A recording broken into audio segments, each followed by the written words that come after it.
Hey everybody, it's me, Angela Walters, and welcome to my weekly live chat where I chat about machine quilting topics and techniques and answer your questions live. And you've actually stumbled into the second part of a two-part series.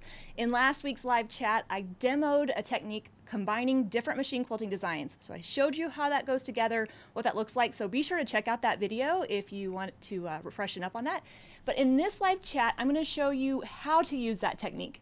It's one thing to learn a design or a technique. It's a totally different thing to learn how and where to use it on your quilts. So I'm going to give you practical ways to use this to add some interest and stuff to your quilts. It's going to be a lot of fun. Before we get started, if you like my live chats or any of the videos I put out, I hope you'll give the video a thumbs up. That tells YouTube that you like it and helps other quilters find it as well. Would really appreciate that. Second of all, a question came up on the type chat before we started about the next free motion challenge quilting along.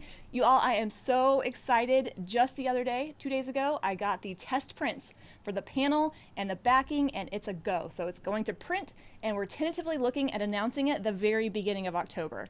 Now my birthday is October 9th, so what a great birthday present to get to announce it. I do have a teeny sneak peek for you. I'm not going to show you the panel yet. I'm going to sit on that one a while, but I'll show you the backing and binding. Got my little test print. There we go. Isn't it cute? So it has little paisley feathers that I drew out and turned into a print. So it's going to be real fun. I'm super excited about that.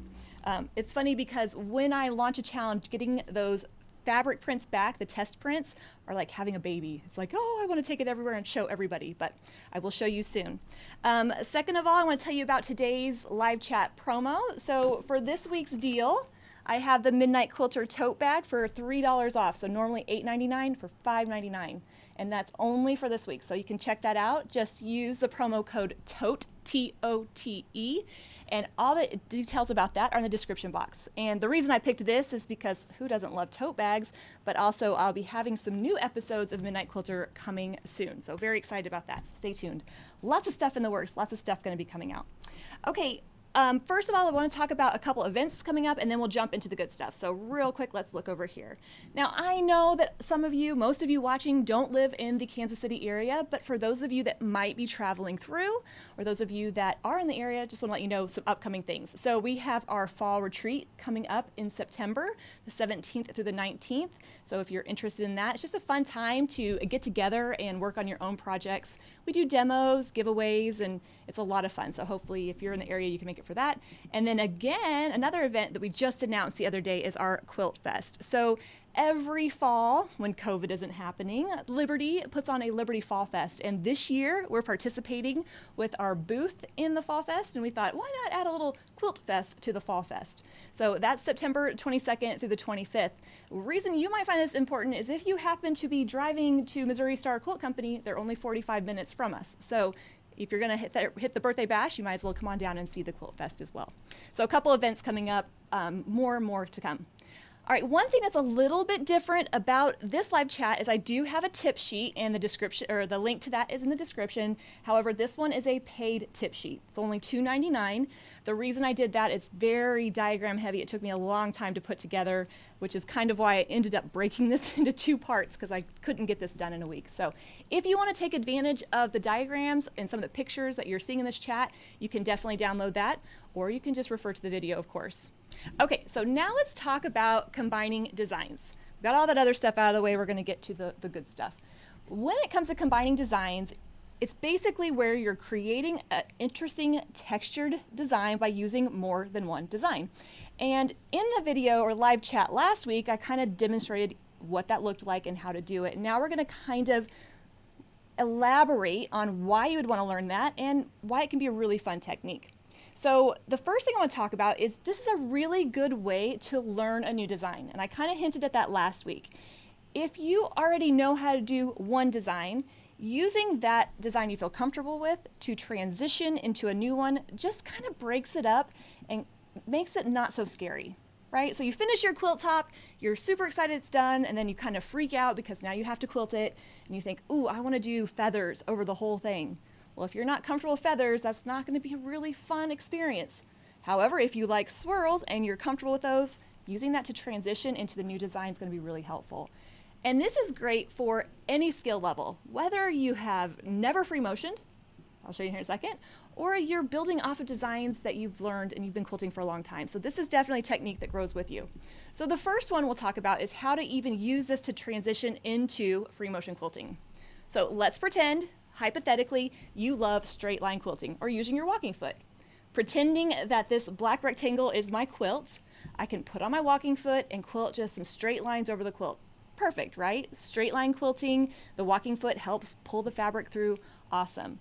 But then leaving yourself a gap in between those lines leaves you an opportunity to come back and add just a little bit of free motion.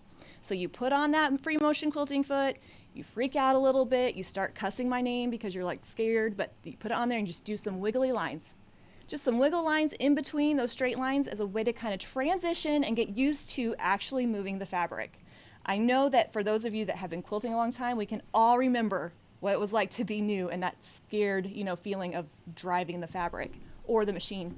So adding just a little bit of those wiggly lines, no problem, right? It's not going to stress you out. You're just going to kind of go with the flow. And if you think, well, I cannot free motion a wavy line, just try free motioning a straight line and I guarantee you it'll probably turn out wavy. Then you can get bonus points if you add a loop every now and again. So when I talk about using this technique to learn designs, that's basically what I'm saying, right? Let's say you love Pro Stitcher. You use a computerized quilting program, but you want to learn how to free motion. Stitch out a couple of rows of design, but leave yourself a gap in between, and then challenge yourself just to echo what the machine has quilted out. So again, we're taking baby steps into a new design instead of jumping full on in. That's not fun, that's stressful. This is gonna let you use something that feels comfortable to transition into it. What about a meander into loops, right? Or swirls, either one. So a meandering line looks like this. And I should pause, a lot of this chat is gonna be these diagrams. I just think it helps you see a little bit easier what I'm talking about. Okay, a meandering line is just a line that goes in all different directions. Pretend you kept track of how you walked around at the quilt shop. You walk over here, and then you walk up there, and you walk around. Basically, I'm just trying to make a curved line. But if you want to transition into, let's say, a swirl, you want to learn swirls. You've seen people do it. You're like, I don't know how they do it, but I want to get there. Well, at some random point, when you're feeling comfortable, right, you've taken a deep breath or a drink of your piecing potion or your quilting juice, just quilt a line or continue that line into a curl. Now, the one thing I want to say here is if you're a new quilter, I don't necessarily want to run into the previous quilted line, but if you do, it's fine. I want to stop just short, and then you're going to echo your way back out of that. When it comes to quilting swirls, as I've traveled and taught people, it's not usually the first swirl that gives people trouble. Most people can quilt one swirl. It's the second, third, fourth, and fifth one that gives us trouble. So just by quilting that one swirl, echoing back out around it, and then going right into our meander, it's just gonna kind of help us get used to the shape and how that works. And then I can go right into that meandering line, and then again, at any point, whenever I feel comfortable, I can add another swirl. So I know that sometimes some quilters like to overthink things. Don't overthink this. It doesn't have to be a certain swirl, a certain amount of swirls, a certain ratio, just as you feel comfortable. If you quilt that whole quilt and you only throw in 3 swirls, well, you're already that much better. But if you're feeling more comfortable, you might have more swirls. It just depends. So as I'm going, I'm just quilting that wiggly line, quilting a swirl here and there, and then continuing on. And as you get comfortable with it, whether it's on that quilt or the next quilt, maybe you quilt 2 swirls and then go into your meandering line. What if you quilt 3 and get super crazy? The main idea is that the whole area is filled in. When it comes to quilting, it really doesn't matter. I always say people will notice a gap in the quilting before they notice an error. So as long as everything is pretty much filled in, it's gonna look good. And you can just keep going with that shape, throwing those swirls in as you go. And then here at the very bottom, I've added a second one, right? So if you're feeling comfortable, you can do that. I just wanna stress that you can use what feels comfortable to quilt what doesn't. And you can kind of see how this progresses. I just kind of like to throw them out there like, okay, this is where you go and here's how you fill it in. All right, let's talk about loops, right? So same idea. I feel comfortable with the meandering line. I'm going to meander in all different directions. And then when I'm comfortable, when I feel like feeling froggy, I'm gonna leap for it. I'm gonna quilt that loop. Now here's what I wanna kind of encourage you to do. With the loops, as you're going and you quilt that loop, you're just gonna loop around and then continue on as though it never happened. Right? So just kind of loop and then continue on. in the handout or the diagrams, I say try to do it without stopping. Now, there's nothing wrong with stopping, but sometimes just going and continuing on helps continue that momentum. And then once I've quilted my little loop, I need to take a second, right? I need to go back to what feels comfortable and then throw more loops in. So as you're going, like I said, there's no right or wrong. You can add as many as you want in here. You can kind of create it how you want to do, but again, we're using what's comfortable to transition into the uncomfortable. Now, what's great about the loopy design is I'm practicing moving my quilt in all different directions. You know, I'm getting comfortable with like different ways that I'm moving. And then as I feel comfortable, I can actually start doing some figure eights, right? So if we kind of looked at this little diagram, I start my meander, I add some loops. But if I want to quilt 2 circles, 2 loops right across from each other in a figure 8, like I did at the very edge of that picture, it's going to give me a slightly different design. But more importantly, it's going to help tiptoe me that much closer to quilting pebbles. Now, if you've watched any of my pebble videos, pebbles are just quilting circles over and over again. And here, that figure 8, that change of direction that is natural in an 8 or a figure 8, that's what we're going to use to create our pebbles.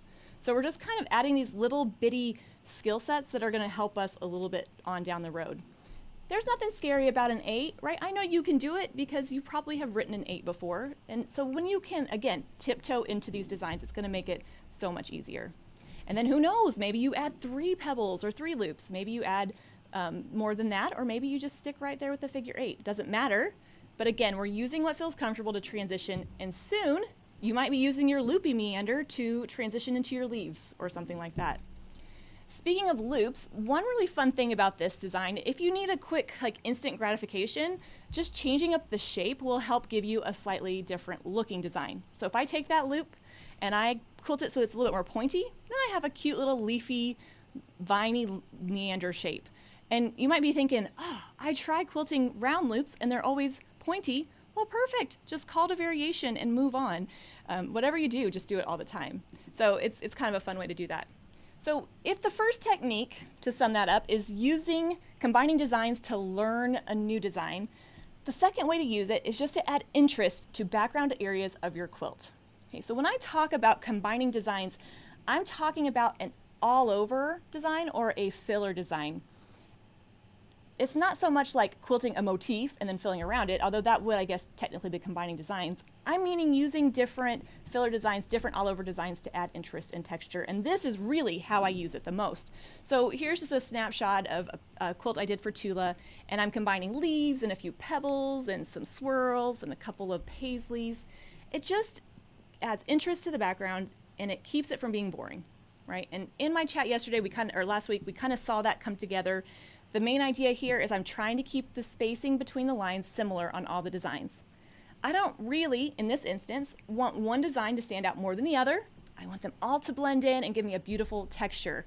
And I also want to make sure that I don't leave any gaps when I'm finished. And I actually had a kind of backed up picture of me actually quilting this on the quilt. So you can see I'm kind of working my way across, combining those designs, keeping that density all the same or similar if possible. Again, that's going to keep one from standing out more than the other. Now, when we did the live chat last week, I kind of showed how this goes together, but I'm going to kind of talk through it again with those diagrams. And you can make this as complex or as simple as you want. In this example, I have some paisley feathers, I have some regular feathers, swirl chains, back and forth lines. I mean, this is a little bit more complex designs, but I'm still getting that beautiful texture and interest. And then this is even a little bit more difficult because I'm adding even more to it, but again, combining those designs to add that texture. And even though the pebbles are popping out a little bit, for the most part, they're fairly similar to the swirls in the spacing, and so I'm getting that cool pop of texture. All right, so let's talk about how this goes together. This is just a recap from what you saw on the machine last week, but it's going to show you picture by picture. So when you're combining your designs, most designs fall in one or two categories. You have your kind of bigger elements, the designs that take a little bit longer to develop. So the swirl or the flower would be a perfect example. And then you have your filler designs. These are designs that don't take as long to develop, like pebbles or loops or circles, wishbones, things like that. So I'm going to start by quilting my bigger designs. And whatever those designs are, you can decide ahead of time. You could make it up as you go. You could have a friend yell out designs to you as you're quilting. That's fine too. So here I just kind of drew out a swirl and echoed and then a flower. Now, even though these are bigger designs, that just means I need more space to put them in. The spacing between the lines themselves are going to be similar. So I'm trying to keep them somewhat the same. Then, in any of those gaps that tend to come up in between bigger elements, I'm going to use my filler designs. So this could be a small meander, like I said, back and forth lines, and here I'm just doing pebbles. Again, a great way to transition and add a new design, but also using those designs you already know. Once you've filled in that gap, then you can go right into your next big element. And so here I went right from that pebble, I quilted another big swirl, and you can see now I have more gap in between there, and I'm going to fill that in with the smaller designs. So the hardest thing about this technique is that when you're combining designs, they're not all the same size or same shape, so they're not going to fit together like puzzle pieces. I have to use echoing and filler designs to fill in any of those gaps as I go. Then once a gap is filled in, then I can add my next design, whether it's similar designs that I've already been using, or maybe I'm switching it up with different designs. So again, just kind of quilting those bigger elements and then adding in my little smaller things to fill in. So after I have a gap, coming in and putting in some pebbles or something like that. Now, one thing I want to point out, and I did talk about this last week, but it's so important, I kind of treat my quilting like a blob. I want to handle any of those gaps while I'm there. I don't want to quilt out into space and then kind of quilt over here and over there and over here. I want to make it sure it all sticks together. That way I don't have to worry about coming back to fill it in or forgetting it, which, I mean, let's be honest, I have a tendency to forget things. I might forget to come back. So again, adding some more of those swirls and then continuing on. I had too much fun drawing this out, by the way. I was like, oh, I just love doodling. And it's funny because somebody mentioned on the chat before we started, I'm not good at doodling. Which one should I try? When I say drawing out the designs, you're not trying to be good at drawing. You're just trying to learn how the design goes together. So you're trying to see, okay, how would I fill in this space if I had it on my quilt? And sometimes the filler designs that you might come across might be, or that you use might be a little different. And here I've used the wishbone design as a filler, kind of a fun pop of unexpected little look to it. But again, in all that quilting, all the spacing is somewhat similar, as much as I can, because I didn't want all the designs to kind of fit together. And so here, just kind of building off of it. And then some more. Okay, so the next technique, the next thing you can do with it is you can use combining designs to transition from one design to another. Now this is a really fun technique. It is actually really simple when you see it laid out, but it really kind of creates this fun effect, right? So in this example, I have this block, and on one side it starts with pebbles, and then it transitions to swirls and pebbles, and then transitions to swirls. So this kind of just gives me that cool like fade effect. But it's also nice if I want to use one design to highlight something like pebbles, but I don't want to quilt them over the whole area. I'll show you what I mean here in a second. Here's another example of that. So again, transitioning into designs, making them flow together in a more orderly kind of manner, really, really fun. Okay, so how do you do it? Super easy. You're going to take your area that you're working with. This could be the whole quilt. This could be the background area. And you're going to grab a marking pen. I like my water-soluble Mark Be Gone. And I'm going to mark a couple lines to give myself sections, right? So here I just did a couple of arced lines. These are going to be the sections that I'm going to then fill in, right? So it doesn't matter what the spacing, the size of these sections are, whatever. I'm just going to kind of create this effect. So I have my first section, my second section, and then this other section down there.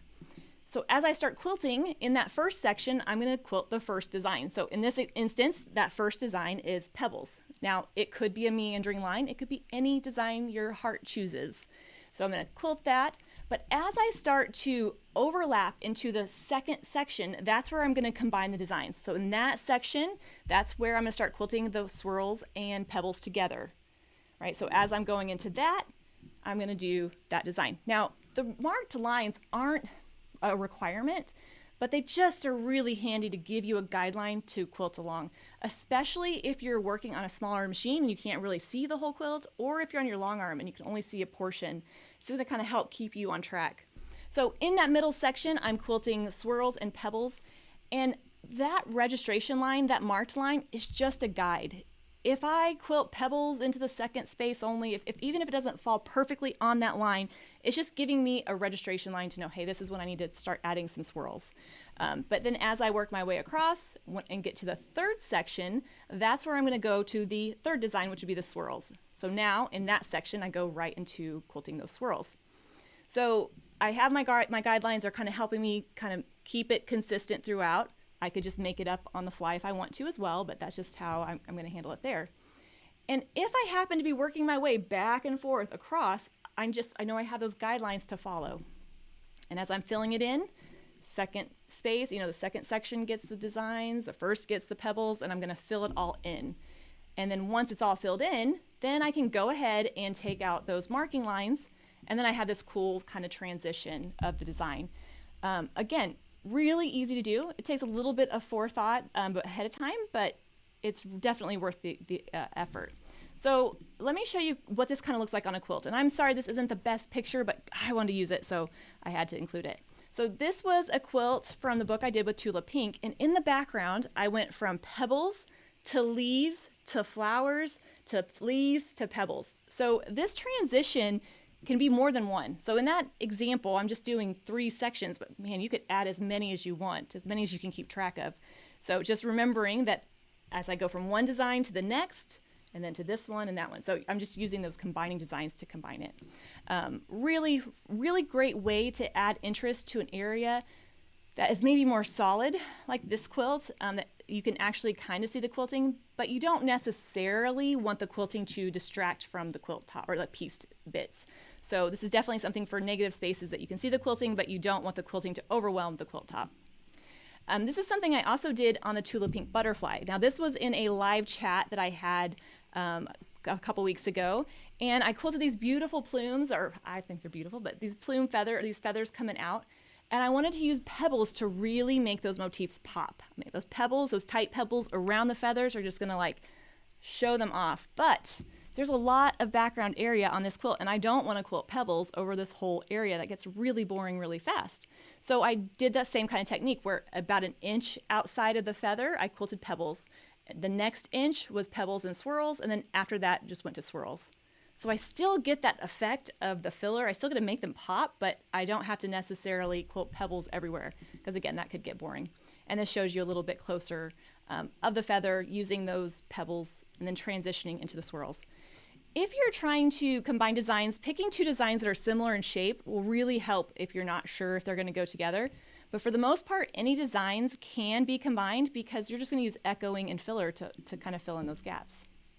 All right, the next technique is to add a wow factor by varying the size of your designs. So up to this point, I've said, oh, you want to make sure all the designs have the same density, you want the nice texture, but in this example, maybe you want one element to stand out more than the other for whatever reason.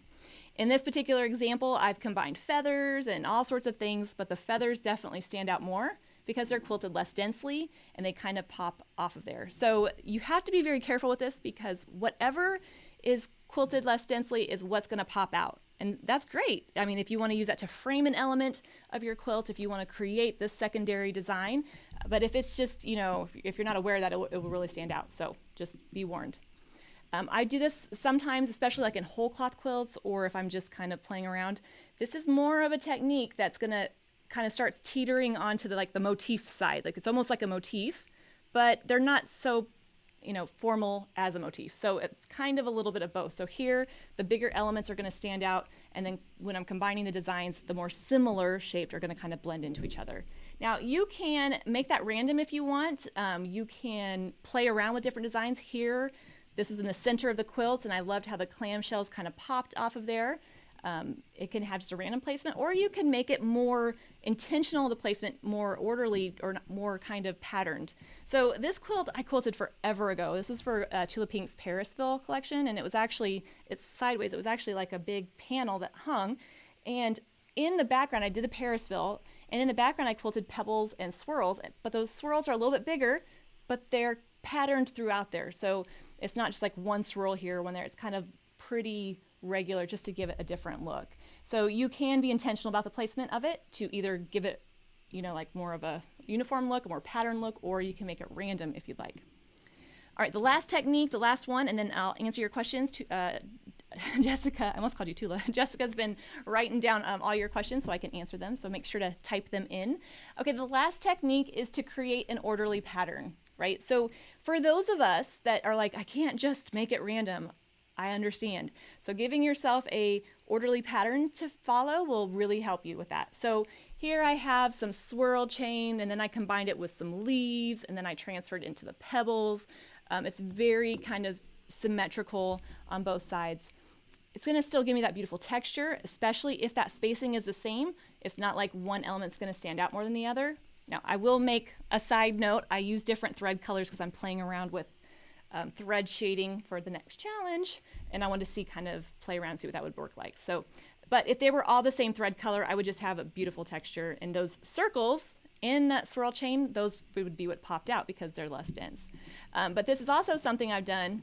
Oh, I was like, I can't find it. But also, like, even if you're trying to create a element that moves along your quilt or something that really kind of draws your eye, that could be a great option for you.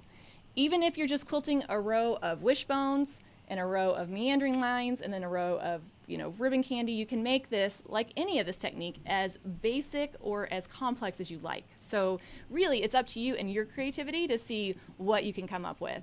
So hopefully that will give you a few things to think about, a few ways that you can take that technique and really, really build off of it. So I think Jess is going to bring me my questions. Now, there were a lot of questions in the type chat before we started about Stitch Regulator. Very common question. Do I use a Stitch Regulator? I don't use a Stitch Regulator on my long arm or my sewing machine. That's just because I learned without one, and I like the movement, the momentum that I can get in Stitch Regulator or in manual. However, if you have a Stitch Regulator, you can definitely use it. You have to find the ride that works for you. That's the most important thing. I can tell you what I do, but I am only the expert of my opinion, so you have to take it for that. This question is great. This also came up. I'm a new quilter. Should I use a matching thread or a different color? Okay, so anytime you have that contrasting thread color, you're going to be able to see what you're doing. That's great if you're learning, right? So if you're working on a practice piece, I would use a contrasting thread color so that you can see where you're going and kind of have that. But on an actual quilt, I would use a thread color that blends so that you get the texture, and then you don't have to worry about any of your unintentional customizations showing up. So it's kind of, there's pluses or minuses to both. So usually a matching thread color. What's the best way to show off my quilting? A solid, a print, or a whole cloth? Well, I tell you what, when the modern quilting movement started, I was so excited because you could actually see the quilting without turning the quilt over. Up to that point, it had been very like tonal fabrics and you couldn't see the quilting. Best way to show it off would be on a solid with a contrasting thread color. That's also a scary way to do it as well. So if you're working with a solid fabric or a tonal fabric, picking a thread color that blends in will still let you see the quilting, but still give you nice texture. Or you can pick one that's a thread color that is the same value as the fabric. So one really cool thing is like if you dark gray fabric with like a dark gold thread looks really cool. So you can play around with that. But you're gonna find as you quilt more and more things, you'll find what you like and what variations work the best for you. So try not to be too hard on yourself with that. What's my favorite fusible batting? I like Quilter's Dream Fusion. Now, it's a little bit different because it's not double fusible. It's only fusible on one side. And I use that fusible side on the top. So I lay my backing down, I lay my fusible batting, fusible side up, and then my top, and then I use my iron to fuse it together. I like that because double-sided fusible is a little too much fusible for me, and the backing just kind of sticks to it. If that worries you, you can throw a few pins in if you'd like, but I've never had any trouble with it. That's my favorite. I'm struggling with hand positioning when ruler quilting on my long arm. Any tips? Oh, I know it's so frustrating on any machine. When you start with a ruler, you're like, I have this thing, it feels like a weird appendage on my hand. I promise it will get easier. It will get easier. I have a whole video series on machine quilting with rulers, so you can check that out. And I demonstrate it on a sewing machine and a long arm. The most important thing I could tell you is that you only want to quilt in between your fingertips. So if my hand is right here on the ruler, I only want my needle to be in between my fingertips. Where we get in trouble is when my hand's down here and my needle's up there because my ruler will kind of rock on me. So that's going to be the most important thing. Also, sometimes we have a tendency in both machines to want to keep our hands way back from the edge of the ruler. And that makes sense, right? I don't want to quilt through my fingertip, But if my hand is on the back of the ruler, not towards the needle, it's gonna pull it up a little bit and not give me a good, good experience. So I'm gonna position my fingertips about a 1/2 inch from the edge of the ruler that I'm working with. So if I had to give you some quick tips, that would be it.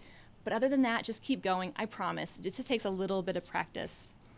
How many batting layers were in the Tula quilt that was shown? I don't even have to ask you which one, because all of Tula's quilts, I use 2 layers of Quilter's Dream poly batting.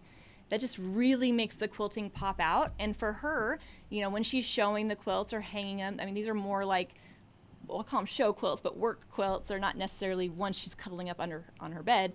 So that really makes it pop out, but it's pretty stiff. So it's gonna be nice and stiff. So if you're wanting a cuddly quilt, but you want that puff and that definition, Quilter's Dream Puff or Quilter's Dream Wool is a good option because it still has that nice loft, but not the heaviness. And so, I mean, you didn't ask that question, but I'm going to answer it for you anyway. So great questions. I love being able to answer your questions during the live chat, because I know sometimes I've had questions about things and I'm like, I just need somebody to tell me what to do. So hopefully you're finding it helpful. Now, next week's live chat is going to be about wishbones and ribbon candy, and this is coming straight from you all requesting it during the live demo. So when I was demoing last week, lots of questions about it. So next week, I'm going to show you how to troubleshoot both designs. I'm going to show you how to quilt both the designs and then show you how to use them. It's going to be really information packed, so I can't wait for that. So I'll see you guys next Thursday at 3 p.m. Central here on my YouTube channel, and thanks so much for watching. Until then, everybody, happy quilting and stay